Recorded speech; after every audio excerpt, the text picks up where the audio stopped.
नमस्कार, मेरा नाम है अमित वाधवा। कहानियों को आवाज देता हूं। आज एक और कहानी आपके लिए लेकर के आया हूं और उम्मीद करता हूं कि ये कहानी भी जिंदगी की राह में हमें एक बड़ा सबक देगी। आइए शुरू करते हैं। एक बार एक किसान परमात्मा से बड़ा नाराज हो गया।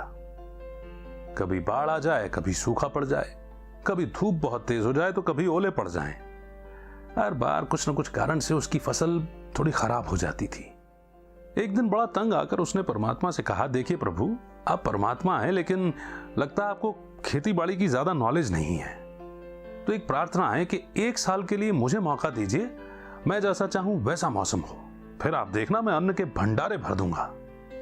परमात्मा उसकी बात सुनकर के मुस्कुराए और कहा, ठीक है, जैसा तुम कहोगे वैसा ही मौसम दूंगा, मैं कोई दखलंदाजी नहीं करूंगा। वैसा ही हुआ।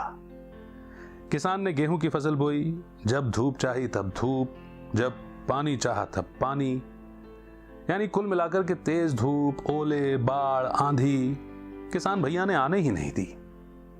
समय के अनुसार फसल बढ़ी और किसान की खुशी भी, क्योंकि ऐसी फसल तो आज तक नहीं हुई थी। किसान ने मन ही मन सोचा, अब पता चलेगा परमात्मा को कि कैसे फसल करते हैं, कैसे खेती करते हैं। बेकारी इतने बरस हम किसानों को परेशान करते रहे। फसल काटने का समय भी आया।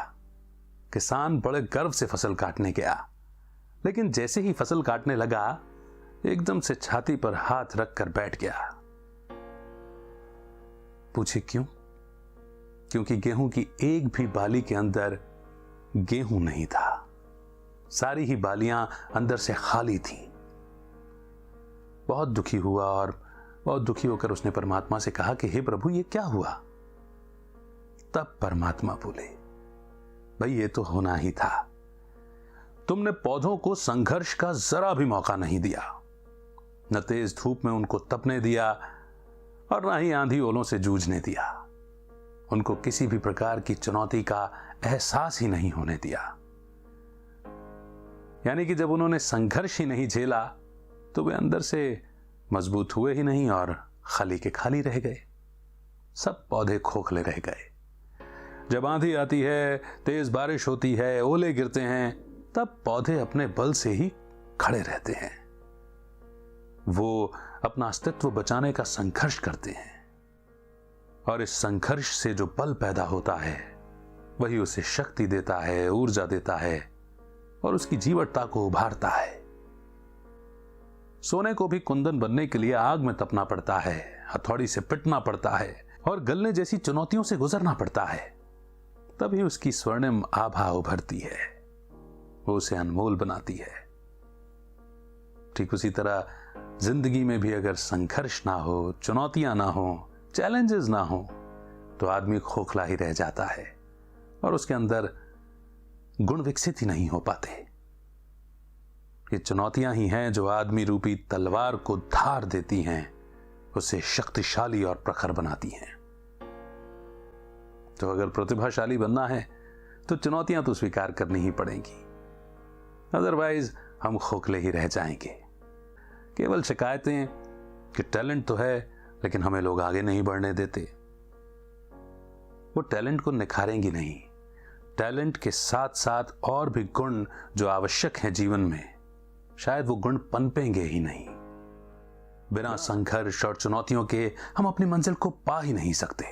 ये भी एक परीक्षा है जीवन की, जिसके बिना हमें उसी तरह ज्ञान नहीं होता जिस तरह एक बच्चा परीक्षा दिए बगैर अगली कक्षा में नहीं जा सकता। संघर्ष और जीवन की चुनौतियों का सामना तो इस धरा पर आकर श्री रामचंद्र जी को भी करना ही पड़ा था, है कि नहीं?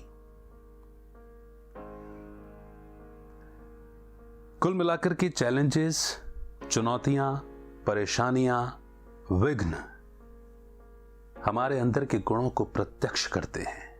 न केवल प्रत्यक्ष करते हैं बल्कि जिस तरह से तूफानों और आंधी और विषम परिस्थितियों और मौसम का सामना करके फसल पैदा होती है, उनके अंदर अन्न के दाने उपजते हैं, ठीक वैसे ही हमारे अंदर भी गुण उपजते हैं।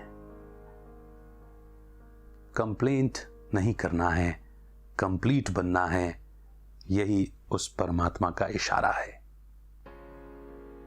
Thank you.